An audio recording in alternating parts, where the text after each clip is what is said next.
Hello, I'm Brigitte Kempf, a broker with NZ Travel Brokers. I'm excited to enter the Avis Scholarship because I would love to tell you about my ideas and the ways that I've served my customers, particularly since I became a broker. But I also worked in a retail store for 5 years and then decided that I could better service my customers when I went out as a broker. So I'm going to give you some ideas of the different ways that I do this. So the two examples that I have here for innovative ways that I have implemented different customer service and what were the results. So the first one was that I had been at the retail store, and often on a Saturday morning we were only open for 2 hours, but we would have people from all the local towns race into the main town, sort of half an hour, 3/4 an hour drive away, and they would come and they would try and book their holiday in all of the 2 hours that they had. And I thought, wow, what if I were to go to them? What if I were to go down to their town? So I looked at the opportunity to be able to do that and chose a town half an hour south from our town Timaru, and one that was about 40 minutes north. And I started to go there regularly. But before I did that, I jumped in the car and I thought, right, I'll head away and I'll go down, and as I go, I'll actually visit the businesses on the way. So what I did was I visited different businesses, and I said that I was coming through and I would be coming through regularly and be able to meet with them, drop off brochures and be able to talk to any staff that would be interested in booking holidays. And the first holiday I had, I was quite annoyed. I thought, oh goodness, I've got no petrol in the car. So I stopped at the local petrol station, and then the attendant at the petrol station said, where are you off to today? You seem to be in a happy mood. And I said, oh, I'm off going down to talk about travel with people in the cafe. Down in Timaru, down out of Timaru. So then what happened was that he said, oh, I know somebody who wants to book a holiday. Our mechanic wants to do that. And he took me out the back to the workshop. And then later on I made a time and was able to book a holiday for the mechanic. And then I also visited a country pub on the way. And they were working long hours and they didn't have a lot of time to come in to book in their holidays. So they appreciated me popping in and dropping in brochures as I came past, and then meeting with them and talking about the possibilities for their holiday. But I guess this takes me to where I have been going regularly for the last 4 years down to the cafe in half an hour south in the town. And people have really appreciated that, as I've been able to meet with them in their lunch hours, and teachers pop over from the school. I have the elderly just really saying how wonderful it was that I came down there and I was able to talk to them. And I guess one of the things I wanted to do was I wanted to get away from the retail environment where I felt that the computer and sitting behind a desk was not creating a lovely relaxed atmosphere. And so I combined my love of coffee and my love of travel, and I would meet with people and chat about their holidays as if we were friends talking over the table. And that people have commented on that as I talk about this. My tagline for my business is creating your travel memories, and we start that right there in the cafe, chatting about what they would like to do on their holiday and talking about it and helping to start the planning. The second innovative idea that I have to be able to service my customers and to help them to make the most of their holidays is that I had for many years always insisted that clients would come in, small or big holidays, and they would talk about their itinerary. We'd go through the check-in times, we'd talk about where they would meet their shuttle to take them to the hotel, and all the different parts of their itinerary. And in doing that, they'd often ask questions about, what to do with their phones while they're travelling, and they'd want to know about, whether they should take big or small items in their luggage and where should they carry that. And so because of that, we would have lots of different ideas along the way. I thought, wow, there is lots of things to share here. Why don't I actually share them in a group setting? So that's where I developed my travel tips evenings. And these were a night where I put together a PowerPoint and we talked about all sorts of things, everything from what to carry in your carry-on luggage and what to take, with you on your holiday, how to keep yourself safe while travelling. Was it better to travel in a group, or was it better to travel independently? And also we'd talk about why travel insurance was important, and that I would explain to them that with travel insurance, if you take that out with me, that you would not just pay for that, the insurance, but you would actually get me if you had a claim or if you had something happen while you were travelling. And I found that it was a wonderful opportunity, and people so appreciated being able to get to know me and that I had lots of things to offer. And they got the confidence to feel that if they were brand new, they'd never met me before, that they would be able to travel with me knowing that I was there when they were away. And they also felt safe, that my existing clients had their questions answered often, and it took less itinerary time for me, but it was a great opportunity to be able to share ideas. And I'd even ask people on the floor, I'd say, has anybody else got something they'd like to add here? And people would add in their extra tips along the way. And it made for a great evening, and it made for a great opportunity for everybody to meet and talk about travel. And it was free. It was not something that I charged for. It was something I freely gave of my information and my experience. And people really appreciated that level of customer service. The next question is the idea about how I am helping my clients to embrace and promote technology with them when I'm planning and booking their holidays. So the first idea that I have had is I always have done welcome home cards, and many travel agents do this. They would send a card with a pen or a pad, something to welcome people home, and it will be in their letterbox. But in this day of technology and that, I realised that when I had some young British woman who had been on an OE to New Zealand, and they wished to go on a quick Fiji holiday before they flew back to the UK. And so what I wanted to do was I wanted to find out, I was really curious, how the holiday worked out, had they enjoyed the accommodation we talked about. And so I thought, what can I do here? And so I set up an automatic email that was set up from when they had flown in from Fiji into Auckland, and they were flying out later in the day to the UK. So I sent this email, and it would have gone out automatically. In fact, I probably would have forgotten about it by then. And what happened was that when the email reached their inbox, they were at the airport and they saw that, and they responded within 10 minutes of the email going out and said, "Oh, we had a wonderful time, thank you for organising things, thank you for the accommodation, it was fabulous." And I got instant feedback, and I thought, wow, this is wonderful. So what I did and what I do now is that the welcome home email has been born. And so everybody who travels with me will also have an email that's set up to their email box. It goes out automatically on a certain time during the day that they're planning to be home, and it is asking them things like, just encouraging them to tell me any feedback, positive or negative, anything they'd like to tell me, and just welcome home and all the best for getting back to normal and back to normal life. And included in that, I now have a link to a survey. So I've set up a small customer survey, just 10 questions, asking them how the holiday went. Was the documentation useful? Did they think that they would travel with me again? And asking them, of course, for feedback on their holiday. And I have been amazed at how many people have responded. I have many people responding and telling me positive and negative. And any time there's particularly negative comments, I'm able to take that feedback and able to jump, get straight on the phone and being able to say, let's sort this out. The transfer wasn't good, or it didn't meet you. And I've found it a fantastic way to be able to sort out any issues that people have. So they really feel that you're thinking out for them. They think on the very day that they're flying back into New Zealand, they're thinking that you have sent that email. And it works really well for them, and it works extremely well for me in being able to keep in touch with clients when they return from their trips. Another idea which I have come up with to help embrace technology is my technology tips pages.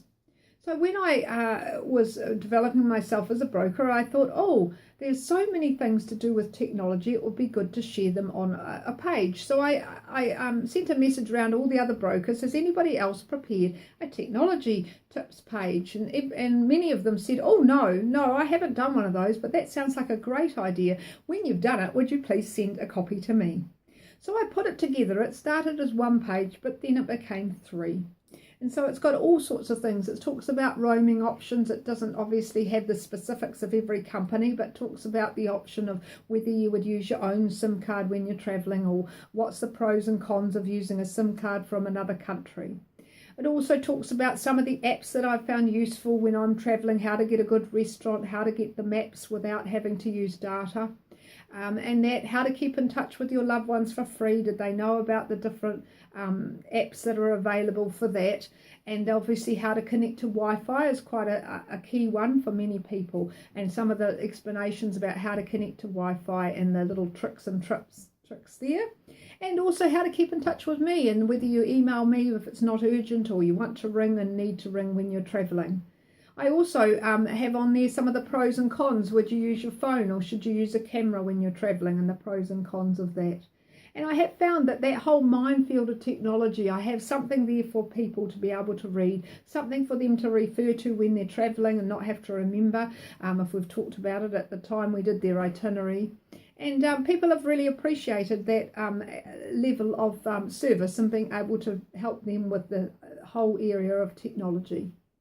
The other area where I've helped my clients to embrace technology and not myself run away from it is that many of our clients go online. They look at the reviews, they want to book hotels, they get into this overwhelming situation where they just don't know how to make a decision on their accommodation. So I've set up my own website, and my company website is like many others. It has on it all the specials. It has a place to find me, obviously, things like contacting me and my story, and it has a Facebook link, so it's not just a static website, but it has the impression that something's happening and there's something there feeding through from my Facebook. But also I decided to put onto it an online tool to be able to issue insurance, and also to be able to book hotels. And you might say, well, why would you put that on there when you're just encouraging people to book online and not to book with you? I just know that for some people, they really like that hands-on activity of being able to look through the hotels, look at the reviews, see the maps and the locations. But then what I say to them is I say, go and have a look on my website, look at the hotels and make some decisions, think about it. Yep, these ones look good. But then come back to me before you push the button and actually book them. And then we can talk about the location and double check it's exactly what they need. And we can also, I say to them that I need to check other suppliers, because just because it's online doesn't mean it's the cheapest. And then I'm able to check with my other suppliers and make sure other contract rates aren't actually giving us a cheaper rate for their hotel rooms. And this is something that I feel that gives people more encourages them with technology, but it also helps them to continue to have a link with me and my experience and the value that I add to their holiday by being able to help them choose their hotel and be interactive with that and with the internet. And of course, they always get me later on, if something goes wrong. And that's what I really obviously promote, the extra value of having me on board rather than just booking their hotels online. And the last question that I'm answering is the one about thinking outside the box to solve a customer's problem, and giving a recent example of how my creative problem solving skills delivered outstanding service. So let me introduce you to Helen. Helen is somebody that came to me one of my travel tips evenings. In fact, I ran that travel tips evening down in that small, same rural farming town that I talked about half an hour south. And that's where I also had my cafe meeting. So I was able to say, Helen, you can come and visit me and we can meet and meet regularly and talk about your holiday. So Helen had never travelled out of New Zealand, and the first thing we needed to do was to sort out a passport for her.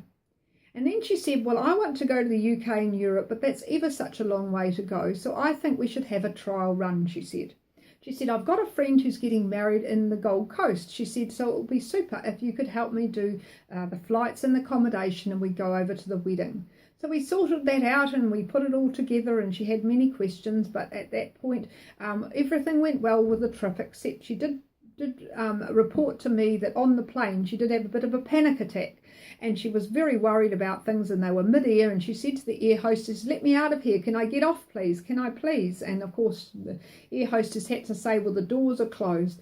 And she looked at that and she decided that the whole of her trip and the big adventure of going to the Gold Coast meant she would embark on her dream of going to the UK.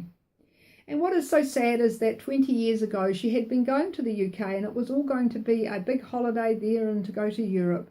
And her husband's family in the UK said, that is fine, you can come son, but please don't bring your wife.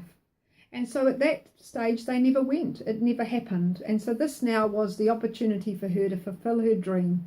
And because she'd come to that travel tips night, she decided that I was definitely the person who could hold her hand and help her through all the different stages of the planning and everything to do with the holiday. So at the cafe meetings, I can tell you, we drank a lot of coffee. There were a lot of meetings. And that, she was a pretty straight shooter. She was asking questions about everything. Could I get her to Princess Diana's grave? Could I answer the question about the money and how would you carry it and what would happen here and if what tour was better than another? And should I prepay my gratuities on the tour or should I pay when I get there? So we went through that, and we went through our mission with our travel insurance.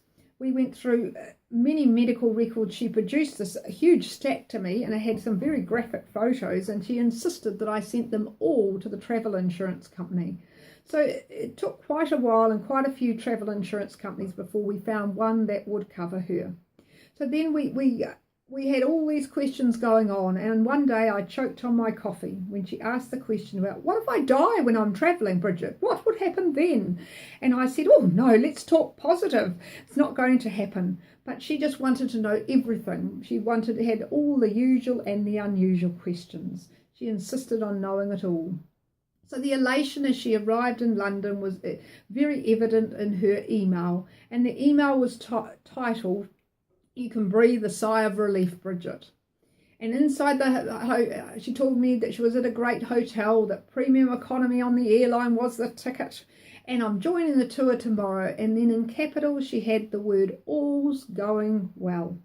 Did I hear a great sigh, Brigitte? And I'm thinking, oh, that's wonderful. That made me laugh. And I was thinking, that's fabulous. Yeah, on your dream holiday and it's all going well. Well, a week later, I was packing my own bag. It had been a long year, and I was on my own Pacific Island holiday was looming. It was 11 o'clock on a Sunday morning, and I was on the plane at 2 o'clock. Then the phone rang. It was Helen's husband, and he was still in New Zealand, of course, and he said that Helen has died while on tour. She'd just died in a hotel room. What do I do now? I thought, oh my goodness, what a shock. I had never had anyone die while they were on holiday. I liaised with the travel insurance company. I contacted the tour company in New Zealand here, the rep, to be able to work out what would happen and what would happen next. I consoled the husband with the thought, well, she was fulfilling her lifelong dream. As I boarded my plane to the Pacific Islands, the phone calls were coming thick and fast at this time. The insurance company, Helen's sisters, family were claiming to take over. In fact, they were saying, we're going to run the show and the husband has no say in this, and it was getting extremely difficult.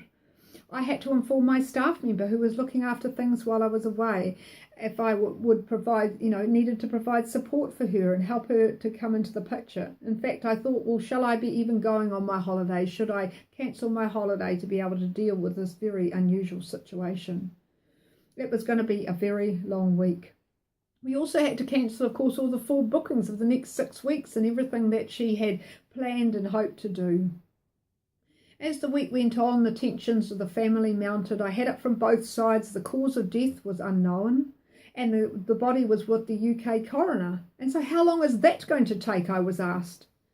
I needed to determine the power of attorney for any dealings, for any refunds.